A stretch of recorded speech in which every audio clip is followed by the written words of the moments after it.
Alfredo, buenos días. Televidentes, buenos días. La propuesta política del presidente da la impresión de ser así. Alcalde, usted dedíquese a su trabajo, yo lo respeto, no se mete en política y aquí no pasa nada. Pero la impresión que da es que cuando a él le conviene, esto no se cumple por parte de él. Y se crean incidentes que darían la impresión a veces que es como parte de una estrategia política para que no haya solamente la expectativa, por ejemplo, en Lucio Gutiérrez como una figura política de oposición, aunque usted políticamente ha dicho cientos de veces que no le interesa ya la política. Yo creo que esa pregunta hay que hacerse al presidente de la República. Pero usted que lo percibe como un político experimentado. Y por otro lado hay que hacérsela a otros alcaldes también. Yo le voy a responder en función de Guayaquil y en función de quién habla. Yo cumplo con mi deber. Guayaquil en estos 4 años ha avanzado. Si hubiese habido armonía, pudo haber avanzado más. Es obvio que cuando al país entero le va bien, a las ciudades les va mejor. Pero Guayaquil está acostumbrada a avanzar contra viento y marea y seguirá así. Cuando el presidente no ha interferido en nuestras labores, nosotros no hacemos politiquería. Nos dedicamos a lo que sabemos, trabajar, hacer, construir, unir, generar bienestar. Cuando ha habido signos de interferencia que consideramos atenta contra los intereses de la ciudad o contra la autonomía municipal, el pueblo de Guayaquil ha reaccionado y a la postre hemos logrado restablecer el equilibrio y las condiciones necesarias para trabajar. O sea, cuando ha habido esas interrupciones, que han sido algunas, por ejemplo, hubo el PUG y del PAN de los famosos puentes, en la cuestión de la autoridad portuaria, en algún momento algunos amagos sobre el aeropuerto, sobre el registro civil, las rentas que eran, por ejemplo, los 40 millones de la Comisión de Tránsito, finalmente las cosas se restablecen, llegan a un punto de equilibrio, incluso Madera de Guerrero pues se abstiene de votar en ciertas leyes que considera que son buenas para el país y de esa manera facilita la mayoría del gobierno. Pero también ahí lo que yo digo es que se ve este manejo como de cortinas de humo a veces, de que como que se quiere utilizar estas disputas para ocultar otro tipo de problemas. Bueno, eso yo no lo sé, yo no soy bombero, de manera que yo soy alcalde, yo no conozco de cortinas de humo, no las utilizo nunca. Pero ahorita hay alguna cosa en la que se esté obstaculizando, por ejemplo, la labor del municipio. En este momento, todas estas tormentas a las que usted se refirió no detuvieron el ritmo ni el destino de la nave de Guayaquil que va al puerto del Progreso. Eso es lo importante. Hubiese sido mejor que no hubiesen existido, porque evidentemente es mejor dedicarse a trabajar 10 o 12 horas diarias que emplear un par de esas horas en capear estas cosas que en el fondo no sirven para nada y no le traen bienestar a nadie y privan a la ciudad de esas 2 horas de trabajo adicional por parte del alcalde. Ahora vamos a las cuestiones concretas de ahorita. Por ejemplo, primero tenemos que el asunto de la inseguridad ciudadana, que hizo crisis, y ha sido un tema que es interesante, que durante mes y medio lo tuvo ocupado al gobierno. O sea, no se pudo salvar. Pero ahora aparece esto de las invasiones. Y entonces lo de las invasiones parecería como una especie de cortina para que lo de la inseguridad ciudadana después de la fiesta quede en segundo plano. Veamos lo que dijo ayer el presidente Correa respecto a esto de los invasores. Es responsabilidad de todos. Si el alcalde hubiera querido parar eso, no hubiera puesto un juicio por los traficantes de tierra. Si estafa, es un juicio de lo que se llama un delito. La base de datos de virus ha sido actualizada. Demanda contra un estafador. ¿Por qué no se lo hizo? A ver, este asunto de las invasiones es conocido desde hace años, existen estos señores, entonces dicen que ocurre, que se usa políticamente. Eso es algo desde la época de Velasquismo, de Asad Bucarán, tiene años de años. Primero. Pero aquí, perdón, alcalde, aquí lo que pasa es que a la hora de la hora vemos que si estos traficantes de tierra mueven a esta gente, ¿qué es lo que está pasando electoralmente? Que electoralmente ellos estarían tanto con usted como con Correa, porque votaron por los dos, por usted para alcalde y por el otro para presidente. Bueno, yo voy a empezar por decirle que yo me vanaglorio de no tener el voto de traficantes de tierra. Si usted ve ayer el diario El Universo, usted va a ver a quién le están levantando la mano los traficantes de tierra, por citar solamente la última campaña de la alcaldía. Y no es precisamente a mí, sino a quien fue candidato a alcalde por parte del gobierno. Yo tengo el voto de la inmensa mayoría de los habitantes de la ciudad de Guayaquil. Segundo, es no saber de política guayaquileña, creer que los traficantes de tierra generan votos. No es cierto. Los traficantes de tierra tienen capturada la voluntad por la fuerza de pequeños grupos en función del gran electorado. Hay veces son 10.000 personas, 15.000 personas. Cuando usted, por ejemplo, les legaliza la tierra, y me refiero a legalizaciones que nacen de las leyes 37 y 88 en asentamientos consolidados. ¿Y esas leyes de qué época son? Son ya leyes antiguas. Y lo importante es que se refieren a asentamientos muy antiguos. El Guasmo fue una invasión. Yo le hago una pregunta, ¿usted puede desalojar 300.000 personas que viven en el Guasmo? Al revés, hay que consolidar eso, hay que darle servicio y hay que generar una oferta de terrenos y viviendas, precisamente para que la gente no caiga en manos de traficantes a los que pagan valores muy altos y no reciben nada. Pero además le queda un problema a la ciudad, porque si aumenta la población de la ciudad, si no hay sectores atendidos, eso obviamente va a ocasionar... Es un crimen contra los otros ciudadanos. Y le voy a decir por qué. Cuando usted se ve obligado a atender una invasión, aun cuando está consolidada, la densidad no es la correcta. Entonces, usted hace una obra, tiene que hacerla, porque la ciudad tiene que crecer y tiene que regularizarse. Pero esa obra, por la baja densidad a la gente que sirve respecto a la que puede servir, por ejemplo, en un programa de vivienda organizado, la obra vale lo mismo, pero al servir a menos gente, es una obra más cara.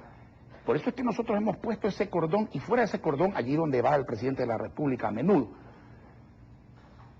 allí no vamos a hacer nosotros ninguna obra. Pero sí se sirven los invasores de ciertas cosas, de que se dan ciertos servicios, se hacen vías de penetración. Entonces, en este momento, por ejemplo, hay el asunto de la luz eléctrica. Lo decía el Telégrafo hace una semana. Decía que los invasores les cobran $1 diario. Y les dan luz. Pero la luz está en manos del gobierno.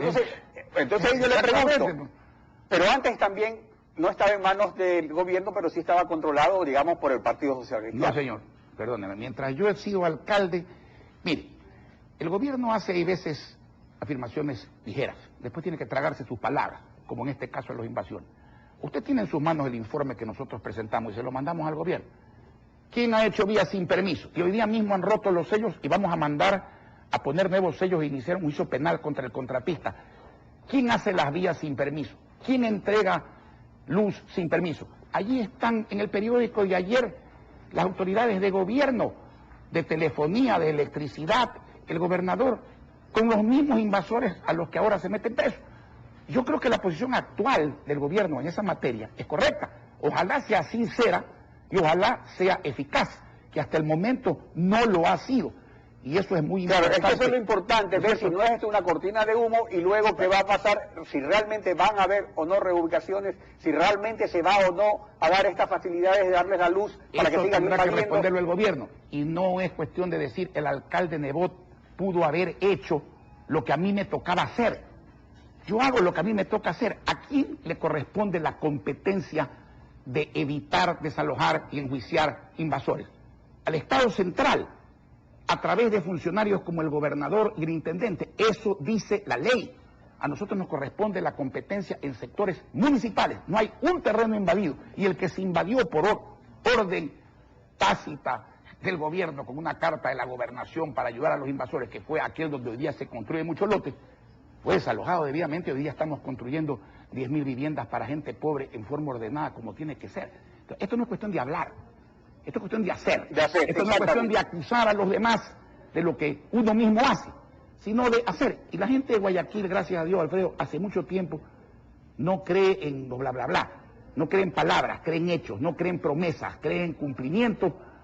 Pero los invasores sí creen en las realidades. Están ahora en tierras donde antes no estaban y ahora las han invadido y les dicen, bueno, váyanse de aquí que nos vamos a reubicar. ¿Usted cree que es posible ser invasor exitoso sin la ayuda del gobierno de turno? Yo estaba señalando esto, por ejemplo, lo de la luz, lo de las vías de penetración. Por eso está claro. Vamos ahora al asunto de la seguridad ciudadana, porque yo justamente señalaba que esto era como una cortina de humo.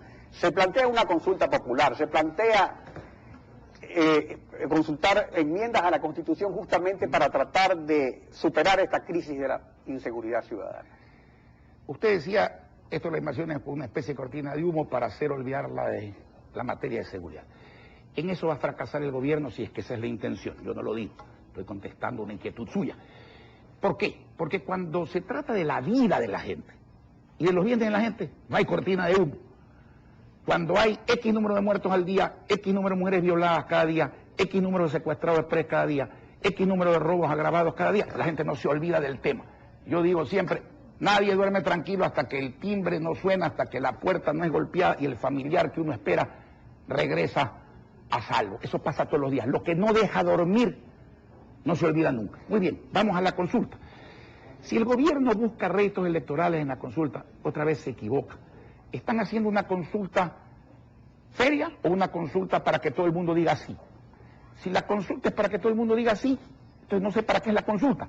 Y no sé cuál es el mérito electoral tampoco. Porque había otras consultas de ese tipo. En la época de Sixto se hizo, ganaron con todo el sí y después no cumplieron nada de lo que decía la consulta. Y no solo eso, sino que la popularidad de ese gobierno después cayó. Perdón, no es que subió por la consulta. Si a usted le pregunta, ¿quiere usted cobrar su sueldo? ¿Quiere usted desayunar? ¿Quiere usted tranquilidad? ¿Qué va a responder usted? Que no. Pero desde esa perspectiva, ¿cuáles serían, a su juicio, lo importante es que la consulta sea seria. Yo he leído un par de preguntas de las que se dice que se van a hacer. Digo, se dice que se van a hacer porque todavía no se hacen. La redacción de las dos primeras me pareció seria, porque, como usted bien decía hace unos minutos, contienen una alternativa. Por ejemplo, se pregunta, ¿quiere usted que continúe o no esta disposición sobre la caducidad que permite que, porque en un año no hay sentencia, delincuentes acusados de robo, violación, secuestro, asesinato, salgan libres? Bueno, si se pregunta así, entonces usted puede decir sí que continúe, o, como yo creo, la inmensa mayoría de la ciudadanía va a decir no, que se derogue eso. Si se pregunta, ¿quiere usted que continúe el 2x1 o las medidas sustitutivas, alternativas a la prisión preventiva, que a un asesino con 3 detenciones anteriores le dicen, ¿sabe qué? Cambie la prisión preventiva y que me visite como juez los días jueves? La gente va a decir que no.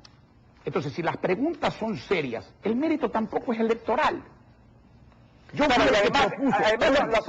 fui el que propuso ir a una consulta seria, sin la intervención de una asamblea donde todo lo que es justicia y seguridad lo manasean, lo disfrazan y lo hacen hasta risible y ofensivo. No, y ahora mismo no están haciendo nada. Dijeron que iban a aprobar la reforma en diciembre y ahorita no pasa nada. E igual con esa alternativa acabamos yendo al pueblo. Entonces mejor vayamos al pueblo directamente con preguntas cuyo texto aprobado reforme la Constitución.